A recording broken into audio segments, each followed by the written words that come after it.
అబ్బా! చూస్తుంటేనే నోరు ఊరిపోతుంది కదా! Meal maker egg fried rice ఎలా చేయాలో చూద్దాము. దీనికోసం ముందుగా ఒక బాండీ పెట్టుకొని, ఒక స్పూన్ ఆయిల్ వేసుకోవాలి. దీంట్లోకి ఒక కోడిగుడ్డు వేసుకొని దాన్ని బాగా ఫ్రై చేయాలి.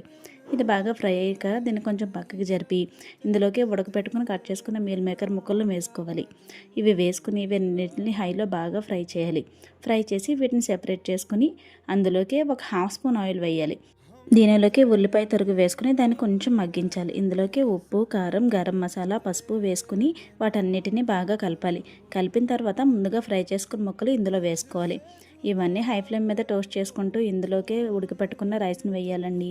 రైస్ని వేసుకుని మనకు కావాల్సిన కన్సిస్టెన్సీ వచ్చే వరకు దీన్ని హై ఫ్లేమ్ మీద బాగా కలుపుకోవాలి. ఇలా కలుపుకున్న తర్వాత దీన్ని కొత్తిమీర వేసుకొని సర్వ్ చేసుకుంటే సరిపోతుందండి.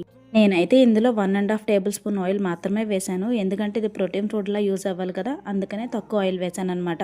మీకు నచ్చితే ఎక్కువ ఆయిల్ వేసుకోండి. అలాగే ఈ వీడియో మీకు నచ్చితే మన ఛానల్ సబ్స్క్రైబ్ చేసి సపోర్ట్ చేయండి. Thank you for watching.